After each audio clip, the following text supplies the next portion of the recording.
Let's start with integrals. It is very important topic of mathematics. It comes under the integral calculus. It is a different, you can say the discipline of mathematics. One of the most important part of calculus. One is differential calculus, which contains the differentiation and all. Another is integral calculus, right? So here we will study the Leibniz integral, that is indefinite integral. Indefinite, why? Because its values, like limits, are not given us, right? So later on we will study the definite integral also, but we will start with indefinite integral, right? So you can say that integration is what? Integration is the integration as a inverse process of differentiation. It is a reverse of differentiation, right? Suppose if I say plus, for plus, what is the reverse of plus? Reverse of plus will be, inverse of plus will be minus, and inverse of multiplication will be division. In the similar manner, we can say that integration is the inverse process of differentiation, right? So let's first start with what is integration means. So suppose if we used to denote integration by this this symbol. This symbol denotes the integration of fx. Fx is any function of x, and dx. Dx means derivative of x. So this is known as integral of function fx. This symbol, what this symbol means that integral fx dx. What this denotes? It denotes that integral of fx with respect to x. Integral of function fx with respect to x. Here the fx is known as the integrand. We used to say this as integrand, and x is known as the variable of integration. X is known as the variable of integration. Variable means it is not fixed, its value changes according to the condition of the question, right? So as we have as I have told you that integration is what? Integration is just antiderivative, like inverse process of derivative, antiderivative, right?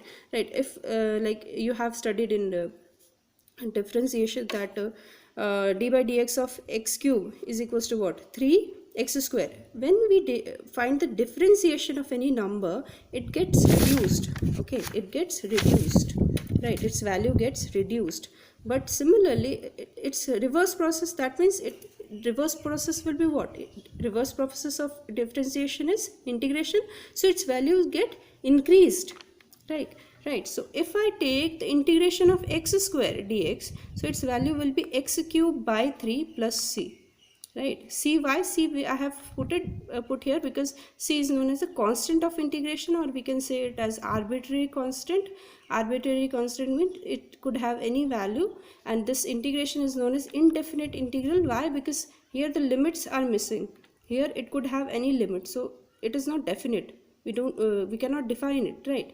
It is not definite, so this is known as indefinite integral, right? So in the similar manner, you have studied the dy dx of sin x is equals to what?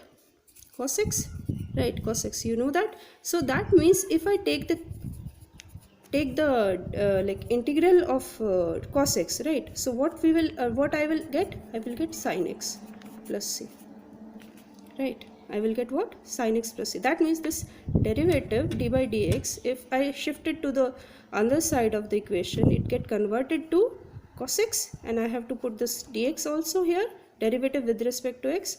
Integral of cos x dx is equals to what? Sin x plus c. C is the constant of integration, right? Why we have put here the c? Because this is indefinite integral, right? So basically the thing is that most of the integration or differentiation, first of all you have to memorize all the formulas, and the formulas are consist of the algebraic numbers and the trigonometric functions, right? So first we will start with derivatives formula. The d by dx of x power n plus 1 upon n plus 1 is equals to x power n.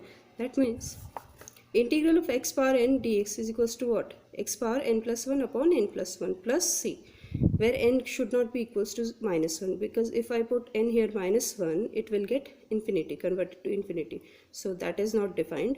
So as I have in the previous question, I have given the example that x square dx is equals to what?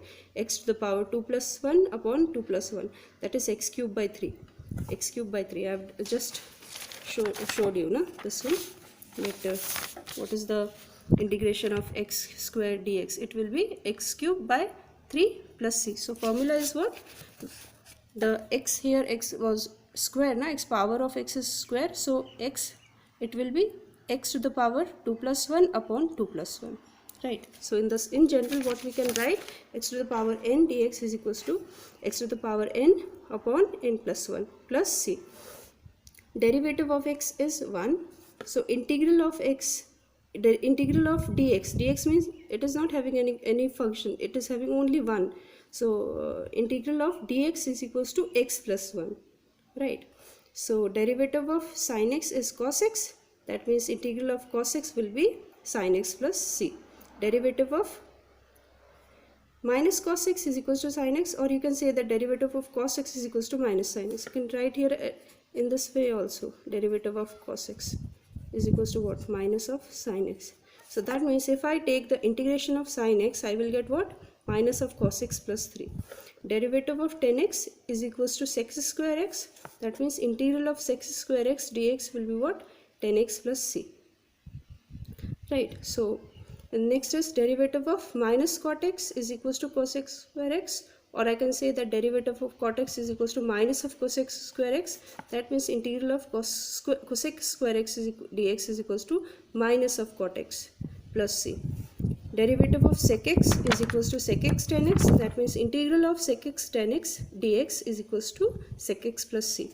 And derivative of minus of cosec x is equals to cosec x cot x, or we can say that derivative of cosec x is equals to minus of cosec x cot x, it is equals to, we can convert this in terms of integral as integral cosec x cot x dx is equals to minus of cosec x plus c. That means you can see that, you can observe that whatever we are getting the answer in derivative, it gets reversed for the integration, like this dy dx, if I shift it towards the other side of the equation, it gets converted to integration. Only we have to put here dx and we have to put here plus c, the constant of integration. So today's task will be yours to memorize all these 7 formulas, right? You have to memorize these formulas by your heart, by your brain, right? So wherever time you are getting, you note down these formulas in your copy and start memorizing this, right? Next we will move towards the other set of formulas. So formulas are very important because every question from the first step only you have to put the formula in this, right? So happy learning.